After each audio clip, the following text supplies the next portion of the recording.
Selamat pagi dan salam sehat untuk kita semua.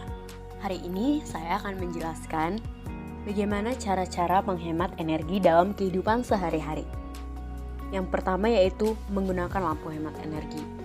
Cara menghemat energi yang pertama adalah kita bisa menggunakan atau beralih ke lampu hemat energi atau lampu LED. Pasalnya, lampu LED disebut akan lebih memberikan penerangan lebih tinggi ketimbang lampu bohlam dan juga bisa berhemat hingga 90% listrik di rumah kita.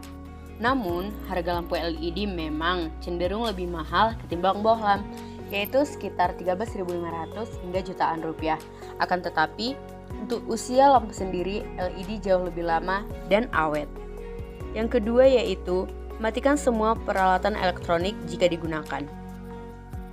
Cara menghemat energi selanjutnya yaitu kita bisa mematikan semua peralatan elektronik jika sudah tidak digunakan lagi.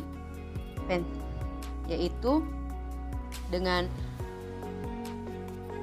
pasalnya peralatan elektronik yang kabelnya masih menancap meski sedang tidak digunakan akan membuat aliran listrik tetap mengalir.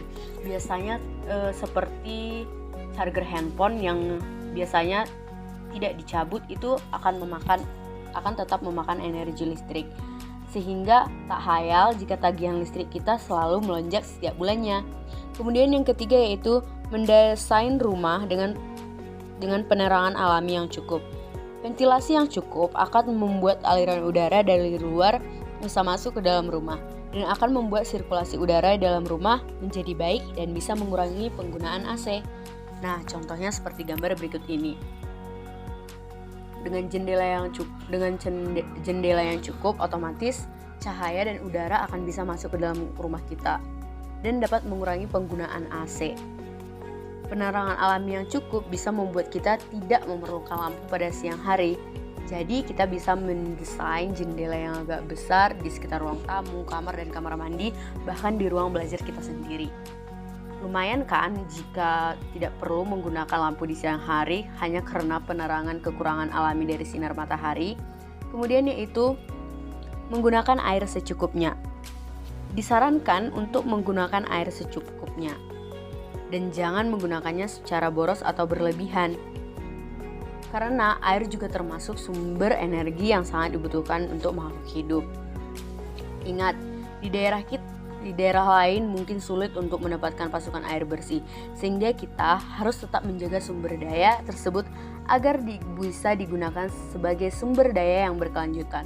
Yang kelima yaitu menggunakan fasilitas transportasi umum, yaitu seperti gambar berikut ini bisa menggunakan kereta api, tidak perlu menggunakan angkutan bus, misalnya seperti menggunakan mobil sendiri, yaitu kita dapat menghematnya dengan penggunaan penggunaan bahan bakar. Yaitu cara ini bisa kita terapkan, yakni dengan fasilitas transportasi umum kita menghemat bahan bakar, mengurangi kemacetan, mengurangi polusi, atau kalau tidak menggunakan transportasi umum, kita juga bisa menggunakan misalnya sepeda, tidak menghasilkan polusi dan membuat tubuh kita menjadi bugar dan sehat. Yang keenam yaitu mensosialisasikan kegiatan-kegiatan yang bersifat menghemat energi. Cara menghemat energi yang sederhana selanjutnya yaitu kita bisa mengajak orang lain untuk berpartisipasi menghemat energi. Kita bisa melakukan sosialisasi kegiatan-kegiatan yang berhubungan dengan menghemat energi. Kita bisa mensosialisasikan kepada orang lain hal-hal kecil terlebih dahulu, seperti memberitahu perbedaan lampu LED dan bohlam, menjelaskan apa dampak-dampak yang terjadi jika kamu boros energi dan lain sebagainya. Pasalnya, tidak sedikit masyarakat awam yang belum mengetahui betapa pentingnya menghemat energi dan dampak yang akan terjadi jika kita boros dalam menggunakan energi. Saya harap dengan penjelasan saya ini kita dapat menghemat energi, karena energi juga sangat dibutuhkan untuk masa depan selanjutnya. Sekian penjelasan dari saya dan terima kasih.